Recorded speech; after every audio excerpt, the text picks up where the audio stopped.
Morning students. So today again we are going to discuss about economic reform since 1991, that is our chapter 18, right? So we discussed in last video that what does it mean by the economic reforms, right? And its introduction was given in that video. Then we discussed about the need for those reforms, okay, and we come to know that those reforms were introduced by our former Prime Minister Dr. Manmohan Singh, okay, and we come to know that those reforms were of structural measures regarding reforms and stabilization measures, okay. We come to know that Dr. Manmohan Singh has suggested the policy of LPG, liberalization, privatization and globalization, for the recovery of our economic growth from its slow speed, right? So liberalization हमने already discuss कर रखा था, and today we are to discuss about the privatization, okay? So privatization refers to the process जहाँ पर state और public sector का economic activities में जो पार्टिसिपेशन है उसे रिड्यूस करना होता है और प्राइवेट सेक्टर को हमें वहाँ पर जो इनकरेज करना होता है, ठीक है। सो रिजर्वेशन ऑफ पब्लिक सेक्टर जो है उसे मिनिमाइज़ करना स्टार्ट किया जाता है इंडस्ट्रीज़ में और इकोनॉमी में, और उसकी जगह प्राइवेट सेक्टर को हम जो है वो क्या करते हैं, इनकरेज करते हैं, right. So this policy can also be called as denationalization, right? क्योंकि यहाँ पे हम जो सेंट्रल या स्टेट गवर्नमेंट का जो इन्वॉल्वमेंट है इंडस्ट्रियल सेक्टर में उसे कम करते हैं, ओके। सो लेट्स सी कि मेजरमेंट्स क्या हैं इस प्राइवेटाइजेशन को करने के लिए, क्या क्या स्टेप्स लिए गए। सो फर्स्ट वन इज़ डीनेशनलाइजेशन, यानी कि ट्रांसफ़र ऑफ असेट्स जो हैं, प्रोडक्टिव असेट्स जो भी हैं हमारे, यानी प्रोडक्शन के फैक्टर्स, ठीक है, जो हमारे प्रोडक्शन के लिए हेल्पफुल होते हैं, उन सारे असेट्स को पब्लिक सेक्टर से प्राइवेट सेक्टर के हाथों में ट्रांसफ़र करना। Second one is disinvestment. So यहाँ पर भी सेम थिंग, पब्लिक सेक्टर जहाँ पर अभी इन्वेस्ट कर रही थी जिन जिन इंडस्ट्रीज़ में, ओके, उन सब में उसका इन्वेस्टमेंट रेशियो जो है वो धीरे धीरे कम करना, okay. And the third one कि प्राइवेट सेक्टर को उन इंडस्ट्रीज़ में भी जो है वो एंट्रीज़ देना जहाँ पर अभी तक पब्लिक सेक्टर काम कर रहा था। इसके अलावा पब्लिक सेक्टर के एक्सपेंशन को, उसके बढ़ने को रोकना, राइट। सो इससे क्या होगा, जो पब्लिक सेक्टर है वो धीरे धीरे उसका इन्वॉल्वमेंट इकोनॉमी में कम होता जाएगा और प्राइवेट सेक्टर का इन्वॉल्वमेंट जो है वो बढ़ जाएगा, okay. So the result will be that कि पब्लिक सेक्टर का जो रोल था इकोनॉमी में, उसकी वजह से जो भी प्रॉब्लम्स हम फेस कर रहे थे या उसके जो भी ड्रॉबैक्स थे उनसे हम रिकवर कर लेंगे और हमारी इकोनॉमी को फास्टर स्पीड जो है वो मिल जाएगी, okay. Now let's see the objectives of privatization. तो privatization क्यों करना चाहते थे, ठीक है। So the objectives are to encourage the private sector to play more important role in economy. Okay, so हमारी गवर्नमेंट चाहती थी कि प्राइवेट सेक्टर जो है इकोनॉमी में ज़्यादा इम्पोर्टेंट रोल प्ले करे, क्योंकि अभी तक प्राइवेट सेक्टर उतना इम्पोर्टेंट नहीं था हमारे लिए और पब्लिक सेक्टर जो वर्क कर रहा था वो सफिशिएंट नहीं हो रहा था for the growth of our economy, okay. Next one is to provide functional liberty to private sector, okay. इसके अलावा जो भी प्राइवेट सेक्टर वर्क कर रहा था उसके पास बहुत सारे हिंड्रेंस एंड रेस्ट्रिक्शंस थे, यानी बहुत सारी ऐसी चीज़ें थी जो उन्हें रोक रही थी आगे बढ़ने से, तो उन सबको हमें कम करना था और प्राइवेट सेक्टर को और ज़्यादा लिबर्टी देनी थी। Next one is to privatize the public sector unit. इसके साथ साथ पब्लिक सेक्टर के जो भी यूनिट्स चल रहे थे they are quite sick, and unprofitable, so उन्हें भी हमें प्राइवेट सेक्टर के हाथों में देना था। Next is to increase the competitiveness of private sector for global point of view. Okay, so जैसे जैसे टाइम निकल रहा था, now the world is turning to be global village, right, यानी कोई भी कंट्री जो है वो सेल्फ सफिशिएंट नहीं हो सकती है। दैट्स वाई सारी कंट्रीज़ को एक दूसरे से ट्रेड रिलेशनशिप रखने ही थे। तो अगर हम सिर्फ पब्लिक सेक्टर वर्क करेगा तो शायद उतना एफिशिएंटली वर्क नहीं कर पाता जितना कि हमें ग्लोबल अरेना में खड़े होने के लिए या ग्लोबल कंपटीशन में खड़े होने के लिए ज़रूरत है। सो कॉम्पिटिटिवनेस जो है उसको इंक्रीज़ करने के लिए किस लेवल तक, ग्लोबल लेवल तक प्राइवेट सेक्टर का इन्वॉल्वमेंट ज़रूरी था। And the last one is to protect the interest of private sector. साथ ही साथ इकोनॉमी को अगर हम स्मूथली रन करना चाहते हैं तो प्राइवेट सेक्टर जो है दैट इज़ वेरी इंपॉर्टेंट। तो उनके इंटरेस्ट को प्रोटेक्ट करना, that was another objective of privatization. Okay, now there are some arguments in favour of privatization and also against privatization, because जब भी कोई हम इश्यू लेकर के चलते हैं कुछ उसके फ़ायदे होते हैं और कुछ उसके नुकसान भी होते हैं, right. So there are few arguments जो फेवर कर रहे हैं प्राइवेटाइजेशन के, and the other are the arguments those are just opposing privatization. Okay, so these are the arguments against privatization, and the upper ones are the arguments in favor of privatization. So the first argument is poor performance of public sector, right? तो I have already discussed with you कि जो भी हमारा public sector का work चल रहा था या पब्लिक सेक्टर इंडस्ट्रियल सेक्टर में जो भी काम कर रही थी वो एफिशिएंट नहीं था और डेवलपमेंट का जो हमारा गोल था इकोनॉमी का उसको मीट नहीं कर पा रहा था, ठीक है। तो ये लॉस हो रहा था और एक्स्ट्रा बर्डन हो रहा था हमारी नेशन की इकोनॉमी पे, राइट। दस privatisation was a better option, right. Next one is budgetary deficit. तो बजटरी डेफिसिट जो है इंडिया का इंक्रीज़ हो रहा था, साथ ही साथ प्राइस लेवल भी इंक्रीज़ हो रहा था। So it was all because of the public sector units, right. तो इट वाज नेसेसरी कि पब्लिक सेक्टर जो है उसे रेस्ट्रिक्ट किया जाए और प्राइवेट सेक्टर को एक्सपेंड किया जाए। Next is increase in non development expenditure. तो गवर्नमेंट के पास काफ़ी सारे प्लान्स होते हैं हमारी पब्लिक वेलफेयर के लिए, तो नॉन डेवलपमेंट और नॉन प्लान एक्सपेंसेस जो हैं वो धीरे धीरे बढ़ते जा रहे थे, राइट।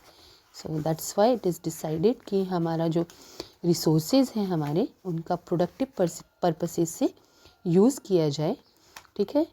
एंड सिर्फ कंजम्पशन के लिए नहीं बल्कि बेनिफिट्स के लिए, प्रॉफिट्स के लिए भी उसको यूज़ किया जाए, तो उसके लिए बेटर वे था कि प्राइवेटाइजेशन को आप इनकरेज करें। Next is high capital ratio. Okay, जब आउटपुट इंक्रीज़ होता है किससे, less than proportionate increase in capital. Okay, यानी जितना हमने कैपिटल में इंक्रीज़ किया है उसका आउटपुट हमें कम मिले, that is called high capital output ratio. So this is a dangerous condition for any of the sector. So that was going on, इसलिए प्राइवेट सेक्टर का एक्सपेंशन जो है that has been very important. Okay, now let's see कि arguments against privatization क्या कहते हैं। So the first one is unbalanced growth. Okay, तो हम जानते हैं कि प्राइवेटाइजेशन में जो है main aim of the owner of any industry जो होता है that is the profit. Okay, so जब उनका प्रॉफिट होगा तो ऑब्वियसली हमारी सोसाइटी का जो बैलेंस है वो गड़बड़ होगा, मीन्स पुअर जो है वो पुअरर होते जाएंगे and rich will become richer, right. So balance of growth जो है वो बिल्कुल भी नहीं देखने को मिलेगा, ठीक है, क्योंकि प्राइवेट सेक्टर जो है अपनी प्रॉफिट्स को मैक्सिमाइज करने का कंसर्न मेन होता है वहाँ पर, ठीक है। तो हमारी ग्रोथ जो होगी वो इम्बैलेंस्ड होगी। Next is adverse effect on standard of living. Okay, तो प्राइवेट सेक्टर जो होता है वो कहीं से भी पब्लिक वेलफेयर को लेकर के कंसर्न नहीं होता है, ठीक है। वो सिर्फ अपने प्रॉफिट के लिए जो है वो कंसर्न्ड होते हैं. So that's why standard of living of population, ठीक है, जो मेजर पॉपुलेशन है जो वर्क कर रही है अंडर द कैपिटलिस्ट, उनका लिविंग स्टैंडर्ड जो है उस पर एडवर्स इफेक्ट पड़ेगा. Next is negligence of infrastructural development. तो इंफ्रास्ट्रक्चरल डेवलपमेंट देखने का काम किसका होता है? गवर्नमेंट का. ओके, सो प्रॉफिट तो प्राइवेट सेक्टर लेकर के जाएगा, लेकिन बाकी सारी जो बेसिक नीड्स हैं हमारे लिए वो गवर्नमेंट को पूरी करनी होंगी. देन व्हाट विल हैपन, ये सारी चीज़ें जो हैं वो निगलेक्टेड होंगी, क्योंकि गवर्नमेंट ने इंडस्ट्री जो है पब्लिक सेक्टर से प्राइवेट सेक्टर को हैंड ओवर कर दिया है, राइट. तो ऑब्वियसली इंफ्रास्ट्रक्चर जो है उसका डेवलपमेंट निगलेक्ट हो जाएगा. And next is loss of state monopoly. तो स्टेट हमारा हायर अथॉरिटी होती है, सबसे बड़ा पावर होता है या सेंटर ऑफ पावर होता है, लेकिन जब हम प्राइवेट सेक्टर को इतना स्ट्रॉन्ग बना देंगे तो जो ये सेंट्रल पावर ऑफ गवर्नमेंट है या मोनोपोलाई ऑफ स्टेट है वो क्या हो जाएगा? वो काफ़ी हर्ट हो जाएगा. तो उससे काफ़ी सारा नुकसान हो सकता है. सोशल जस्टिस, बैलेंस्ड डेवलपमेंट, इसके बारे में तो हम सोच ही नहीं सकते when we talk of privatisation, right. So privatization से कुछ फ़ायदे भी होने वाले हैं और साथ ही साथ नुकसान भी होंगे, ठीक है. So government plan in such a systematic way कि इसकी जो भी कमियां हैं उनको दूर किया जा सके और जो अच्छे पॉइंट्स हैं वो हमारे लिए हेल्पफुल हो सके, right. Now the third measure of our economic growth is the globalization. So globalization is a condition where all the countries interact each other for the trade relationship, right.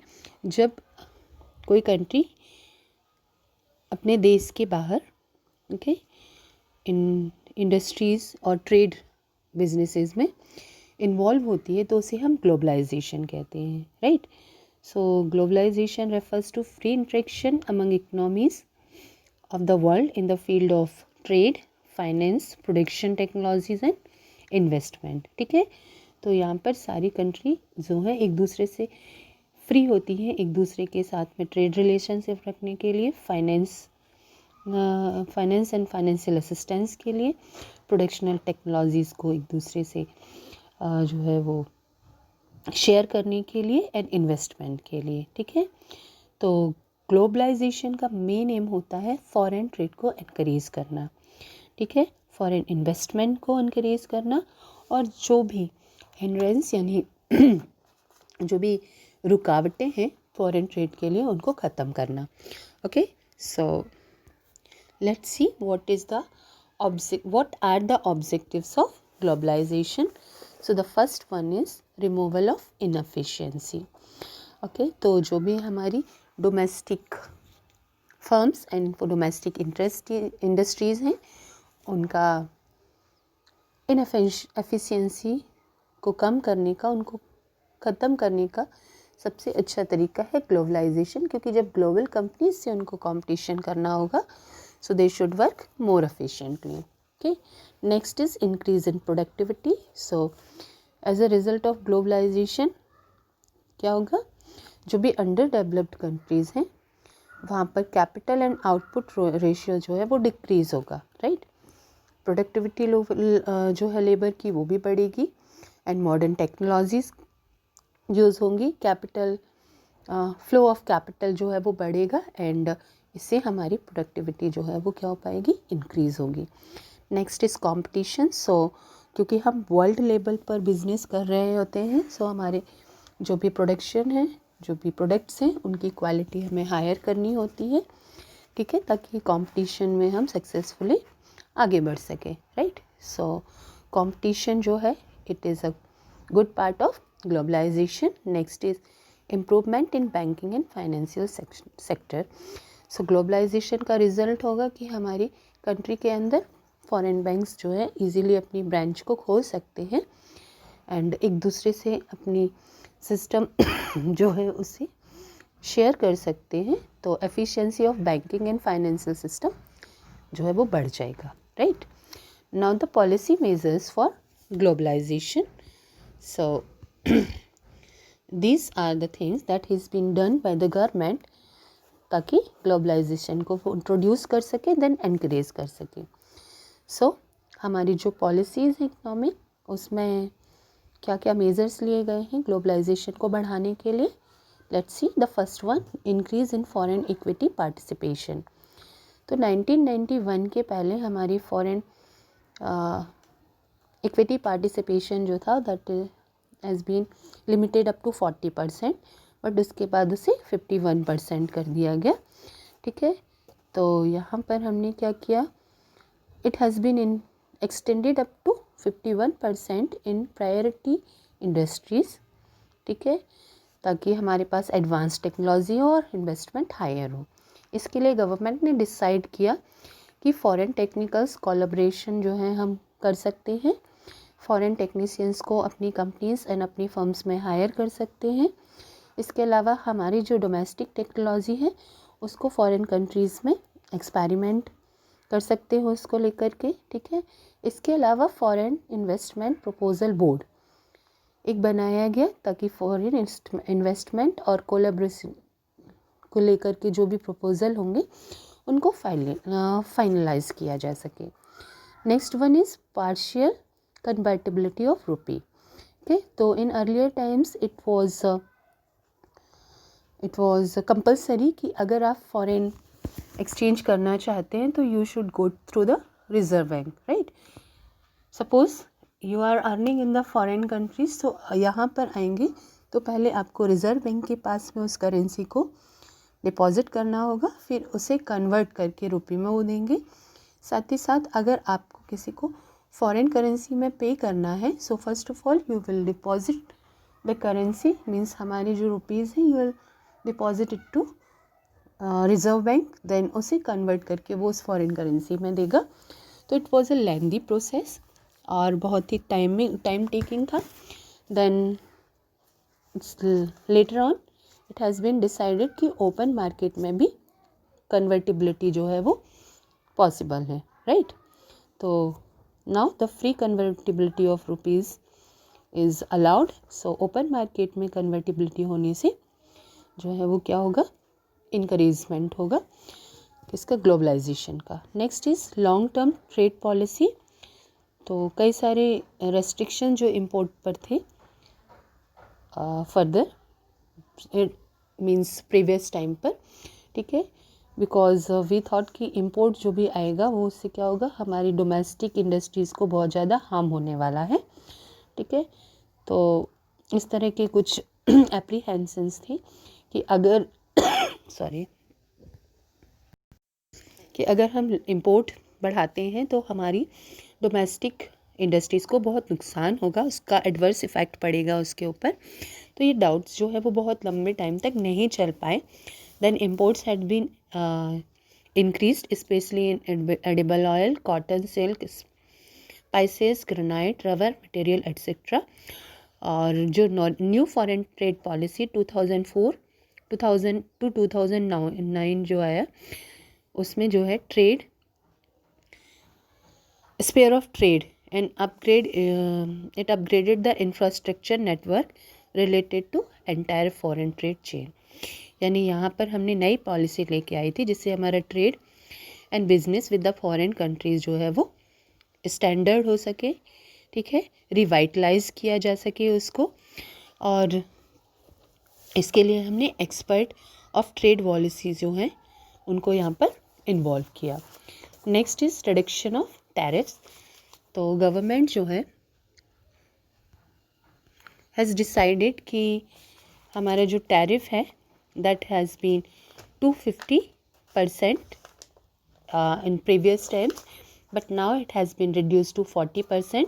ये just इसीलिए किया गया था कि हम हमारे foreign investment and foreign trade को encourage कर सके. ठीक है, and it will help our economy to grow faster, right. Now let's talk of some other measures जो हमारी गवर्नमेंट ने किए फॉरेन ट्रेड को एंड ग्लोबलाइजेशन को लेकर के. So the first one is restrict the sphere of public sector. Public sector जो है उसे उसको रेस्ट्रिक्ट किया गया आगे बढ़ने से. डिसइन्वेस्टमेंट भी की गई. पब्लिक सेक्टर जहाँ पर अभी इन्वेस्ट कर रहा था उस इन्वेस्टमेंट को रोका गया। Okay, next, rejuvenate the sick public sector, जो सिक पब्लिक सेक्टर्स की जो भी फर्म्स एंड इंडस्ट्रीज़ थी उनको फिर से रिवाइव किया गया। Next, to adopt the policy of denationalisation. Denationalisation means private sector को हमने इनकरेज किया और पब्लिक सेक्टर को डिस्करेज किया, ठीक है। And reduce and rationalise the rates of income tax. Income tax को भी हमने वापस एक बार रेशनलाइज बनाने की कोशिश की। इसके अलावा एक स्पेशल सेल कॉन्स्टिट्यूट किया गया to investigate and the working of special financial institution. Okay, इसके अलावा लिक्विडिटी फंड जो है वो 38.5 से 25% कर दिया गया। ओके, रेट ऑफ इंटरेस्ट जो है वो डिमांड एंड सप्लाई के अकॉर्डिंग अब डिटरमाइन करना था। नेक्स्ट, यूनिफॉर्मिटी इन अकाउंट सिस्टम लेकर के आई गई। ओके, बैंकिंग सिस्टम जो है उसको रीऑर्गेनाइज किया गया एंड कुछ ऐसे स्टेप्स लिए गए ताकि फिस्कल डेफिसिट को कम किया जा सके, ठीक है। So these were the measures जो कि ग्लोबलाइजेशन को लेकर के हमारी गवर्नमेंट ने लिए थे। Now let's see the priorities of economic reform, क्या क्या हम किन प्रायोरिटीज़ को लेकर के हमने इकोनॉमिक रिफॉर्म्स लेकर के आए थे। So the first one is to increase the productivity. Yes, तो हम चाहते थे कि हमारी प्रोडक्टिविटी जो है वो बढ़े, इसीलिए हमने पब्लिक सेक्टर को रेस्ट्रिक्ट किया और प्राइवेट सेक्टर को जो है वो इनकरेज किया। Next one, to use modern techniques in production में नई नई टेक्निक को यूज़ करना था।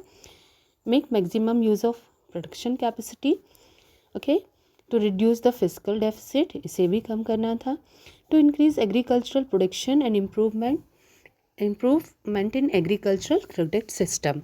ओके, तो एग्रीकल्चर का प्रोडक्शन बढ़ाना, साथ ही साथ उसका क्रेडिट सिस्टम जो है उसे भी इम्प्रूव करना। Okay, and the sixth one is to implement effectively the programme of eradication of poverty and unemployment. जो भी हमने पॉवर्टी और अनएम्प्लॉयमेंट को ख़त्म करने के लिए प्रोग्राम लेकर के आए थे उनको ज़्यादा इफ़ेक्टिवली, जो भी स्कीम्स लेकर के आए थे उनको ज़्यादा इफ़ेक्टिवली इम्प्लीमेंट करना। To adopt liberal policy for infrastructural development. Infrastructural develop से मतलब building of transport, building of roads and improvement in communication, right. So इन सब को बढ़ाने के लिए एक liberal policy. Next, make sizable investment for human resource development. So human resource development refers to the schemes and the programs that are being introduced for improving the quality of life, right। तो human resource के ऊपर हम जो भी खर्च करते हैं, ठीक है, एजुकेशन के ऊपर, उनकी हेल्थ के लिए, उनकी लाइफ एक्सपेक्टेंसी बढ़ाने के लिए, स्टैंडर्ड ऑफ लाइफ बढ़ाने के लिए, वो सारा का सारा प्रोग्राम जो है वो क्या कहलाता है, ह्यूमन रिसोर्स डेवलपमेंट। तो इसमें ज़्यादा इन्वेस्ट करना था ताकि हमारे पास वर्किंग पावर ज़्यादा से ज़्यादा हो और ज़्यादा एफिशिएंट हो। Next, to increase capital expenditure on rural infrastructure. तो रूरल एरियाज़ हमारी कंट्री के काफ़ी पुअर कंडीशन में थे, तो उनके लिए कैपिटल एक्सपेंडिचर बढ़ाना है हमको, ठीक है। Next is improvement of insurance sector, ये भी हमारी प्रायोरिटी थी इकोनॉमिक रिफॉर्म की, ठीक है। इसके अलावा बैंकिंग सेक्टर के स्ट्रक्चर में चेंज लाना, ठीक है। वैल्यू एडेड टैक्सेस को इम्प्लीमेंट करना एंड जो भी इंफ्रास्ट्रक्चरल डेवलपमेंट में, infrastructure means electricity, road, air, rail, ocean transport, communication, इनके बीच में जो भी हिंड्रेंस हैं, ठीक है, उन सबको ख़त्म करना। So these were the priorities जो हमारे इकोनॉमिक रिफॉर्म्स के लिए हमने डिसाइड किए थे। नेक्स्ट इज़ द एडवांटेज और we can see arguments in favour of new economic policy. Okay, so the first one is rate of growth, right. तो past 4 decades यानी 1950 से लेकर के 1990 तक का जो 4 डिकेड्स थे, वहाँ पर इकोनॉमिक प्लानिंग के बाद भी हमारी जीडीपी बहुत तेज़ी से नहीं बढ़ पा रही थी, राइट। तो इवन छोटी छोटी कंट्रीज़ सिंगापुर, हांगकांग, वो हमसे ज़्यादा फास्टर स्पीड से ग्रो कर रहे थे। तो that's why new economic policy जो है इसे इम्प्लीमेंट किया गया। इसके अलावा इंडस्ट्रियल सेक्टर में कॉम्पिटिटिवनेस बढ़ाना बहुत ज़रूरी था फॉर हमारी इंडस्ट्री जो है वो तेज़ी से ग्रो करे और प्रॉफिटेबल हो। सो उसके लिए भी जो है same thing means new economic policy को इम्प्लीमेंट करना was very important. Okay, next one is reducing poverty and inequality. So obviously अगर हमारी इनकम एंड एम्प्लॉयमेंट बढ़ रहा है तो पॉवर्टी और इनक्वालिटी जो है उसको कम किया जा सकेगा। सो इसके लिए भी new economic policy was much more effective than the policies जो हमने ऑलरेडी फॉलो किया था। ठीक है, next increasing efficiency of public sector undertaking, right. इसके अलावा पब्लिक सेक्टर की जो इंडस्ट्रीज़ थी, ठीक है, अंडरटेकिंग्स थी, उनकी कंडीशन बहुत अच्छी नहीं थी, मीन्स वो प्रॉफिटेबल नहीं थी। सो वी नीडेड कि इनकी एफिशिएंसी बढ़े, then we should go with the new economic policy. Next is advantages of foreign technology. तो फॉरेन टेक्नोलॉजी क्योंकि हम न्यू इकोनॉमिक पॉलिसी के through globalisation and privatisation and also liberalisation कर रहे थे, तो न्यू टेक्नोलॉजी का फ़ायदा हमें मिलने वाला था। Next simplification of foreign trade. Foreign trade की जो भी रेस्ट्रिक्शन थी, जो भी परेशानियां थी और जो भी प्रॉब्लम थी, उनको हम ख़त्म करने वाले थे इससे। एक्सपेंशन एंड डाइवर्सिफिकेशन जो था that has been also possible with the new economic policy. Next encouragement of private sector, ये तो हमारा मेन फैक्टर ही था, ठीक है, कि हमें प्राइवेट सेक्टर को जो है वो ज़्यादा से ज़्यादा इनक्रीज़ करना है, तभी हमारी ग्रोथ रेट जो है वो बढ़ेगी। Next is development of small industry. It has been also much one important advantage, यानी हमारी जो स्मॉल इंडस्ट्रीज़ हैं उसकी ग्रोथ होने वाली थी as a result of this new economic policy, and thus poverty जो है एंड घटेगी और एम्प्लॉयमेंट उससे बढ़ने वाला था। ठीक है, नेक्स्ट फिस्कल डेफिसिट जो है वो भी कम होने का एडवांटेज हमको मिला। Next is reducing the imbalance of payment. Imbalance of payment जो है वो भी कम हुआ। And control on rising prices जो बहुत ज़्यादा बढ़ रहे थे उसको भी कंट्रोल किया जा सका। मार्केट एक्सपेंशन हुआ क्योंकि अब हम ग्लोबल लेवल पर अपने प्रोडक्ट्स को बेचने वाले थे। And promoting the foreign investment. So globalisation के थ्रू फॉरेन इन्वेस्टर्स जो हैं वो हमारे यहाँ आने के लिए क्या हो रहे थे, इनक्रेज हो रहे थे, ताकि वो हमारी कंट्री में बिजनेस सेटअप करके हमारे रिसोर्सेज को एफिशिएंटली एंड प्रॉफिटेबली यूज़ कर सके, right. But as I have told you कि जब हमें कुछ अच्छे रिजल्ट मिलते हैं, so sometimes we get the bad results as well. So let's see कि disadvantages of new economic policy जो है वो क्या है। Okay, so the first one is danger of capitalism. तो क्योंकि हमारा स्टेट यानी गवर्नमेंट का कंट्रोल ख़त्म हो रहा था, ठीक है, एंड डिनेशनलाइजेशन हो रहा था, that's why danger of capitalism. Capitalism refers to पूंजीवाद, जहाँ पर इंडस्ट्रियलिस्ट और जो भी रिच मनी मेकर्स होते हैं उनका they are the central point, right. तो प्रॉबेबली ऐसा डेंजर जो है वो देखने को हमको मिल सकता था, but it is all in the hand of government. वो चाहें तो स्कीम्स बना करके, पॉलिसी लेकर के उन्हें कंट्रोल कर सकती है। Next, no possibility of desired increase in export, right. Export की जो भी हमने सोचा था कि एक्सपोर्ट बढ़ेगा, उतनी डिज़ायर्ड इंक्रीज हमें देखने को नहीं मिली, ठीक है। एंड क्वालिटी इंडियन प्रोडक्ट्स की अभी भी इन्फीरियर थी, उतनी अच्छी नहीं थी कि हम ग्लोबल लेवल पर जो है वो कंपटीशन कर सकें।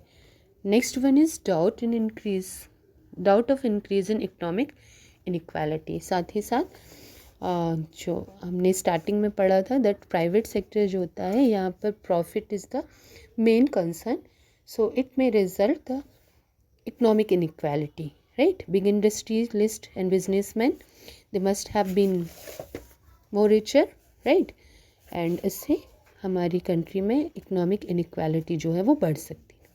Next is no hope of removal of regional imbalance. Regional imbalance refers to the condition जहाँ पर कुछ रीजन्स जो हैं वो काफ़ी डेवलप्ड हो जाते हैं और बाकी रीजन जो हैं वो क्या होते हैं, अंडर डेवलप्ड होते हैं या नॉन डेवलप्ड होते हैं।